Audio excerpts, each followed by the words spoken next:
Hey everybody, it's Nick here again for Grayscale Gorilla. I am the Gorilla, and today I wanted to show you guys some of the new physics features in Mograph 2.0 in Cinema 4D 11.5. I just wanted to kind of open up the program and show you how to set this stuff up. So let's hop into new Cinema 4D 11.5 and see what the heck we're doing. So here we are. Now, originally, kind of the first way you want to do it is set up your particles anyway with using a cloner object. So I'm actually going to use a cube. I'm going to grab a cloner object and put the cube in it. There we go, just like that.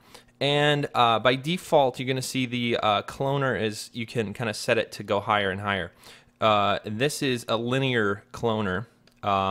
Set this to grid array, and you're going to shrink the size of your cube down just a bit. You're going to see what happens. Here we go.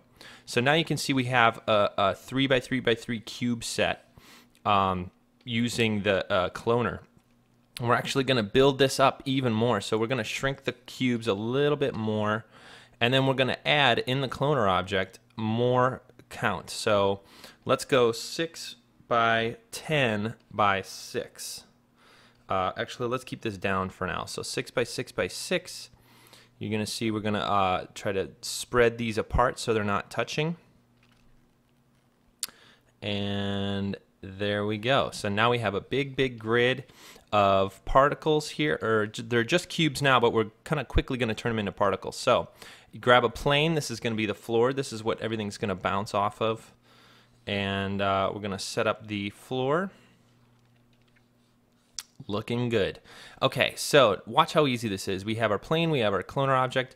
Once you highlight them both, command click or right click, and you're going to go to Mograph tags, rigid body, just like that. If you go back to the beginning and click play, you're going to see instant physics. There it is. That's literally how easy it is to set up the new physics options.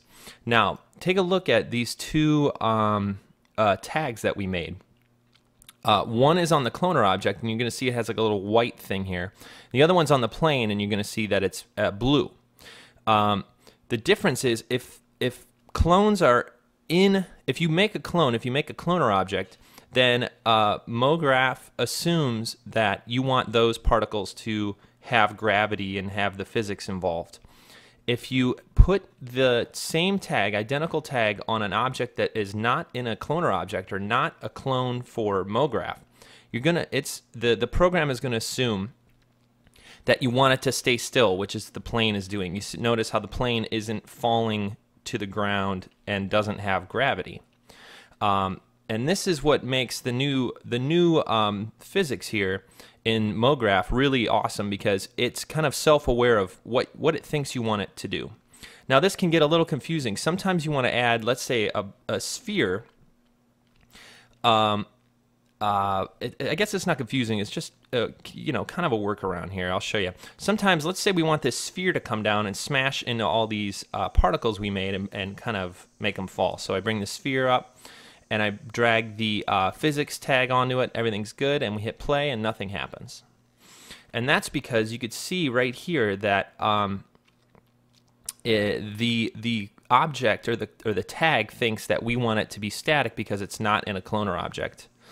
Now there may be a setting in here, but I don't think there is. I think the only way to switch it is to, and this is kind of what my workaround here, is to put it in a cloner object. And you can see what happened and actually moved it down. What we want to do is put it in a cloner object, reduce the cloner object to 1, because we only want one sphere, and then drag the whole thing up to where we wanted it. So now you can see, and we put our tag back on the cloner object, and you can see now it turned this whitish color. Now, we have a single sphere ready for physics, ready for action. So now, boom, smash, right? So that's a kind of a quick little workaround for those types of things. Now, if you go into the settings, by default, you kind of have the basic, you know, gravity and density settings. Let's say we wanted this ball to be a little heavier and smash kind of through the objects and add a little bit more force. We can actually come into the tag here and you can see use world density. We can actually change this to custom density and move this up to, let's say, 5. And now you can see it's going to have a little more impact when it falls and really have a lot more weight and smash through these objects. You could also come into your cube objects and reduce the density. And now, of course, there's other things we could do here in the cube cloner object. We can turn up the bounce. Let's say it's a little much. Let's see. Yeah, I think so. Yeah, that's a little better. I guess don't go above 1. I'm gonna set this to 0.9. Yeah, see them all bounce around now. Boing. Cool stuff, right? Fantastic. Now, you may have seen in a couple of my videos that basically there's a lot more particles in this, and you could see how quickly actually this is rendering just with the video card kind of in real time. I'm going to crank up the number of objects, and I'm going to show you how to prepare your scene once you have it ready for render. So let's see. Let's get rid of this sphere for now. And I want to kind of raise up. I'll build like one of these towers here. I'm going to go to 15 tall, and then I'm going to stretch this up so we kind of have, there we go, kind of have a taller tower here. I'm going to turn the bounce back down. I don't want them to bounce around too much on me. I'm going to hit play, and you can see now that it is taking a lot longer to render here. And you can see the tower is kind of about to fall. I'm gonna up the bounce just a little bit so we can try to make these fall a little quicker here. It's getting there. Have our ambulance coming by. Thanks. That's our cat alarm ambulance there. Because it sounds like a cat. I don't know.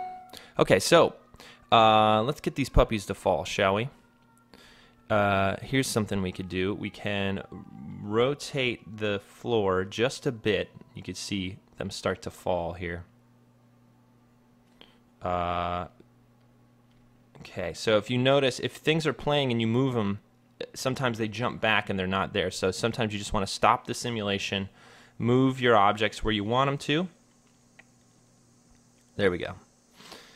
So that's a pretty quick and dirty way to make them fall.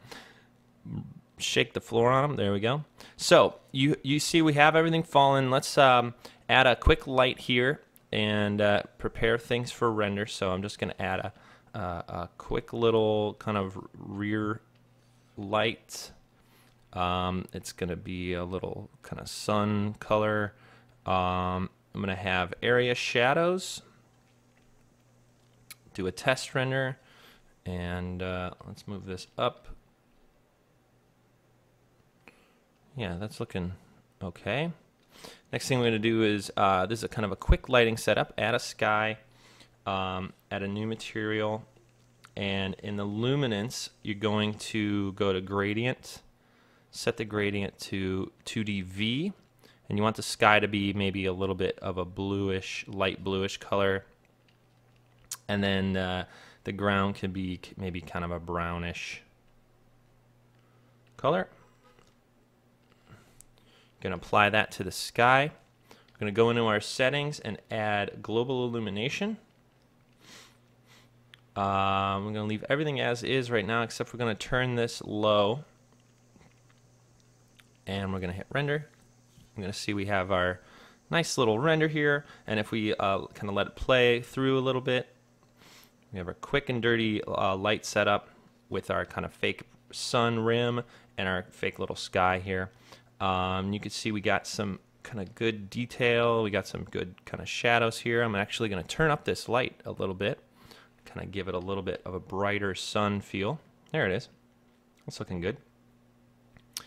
And then, so now we have our cubes falling.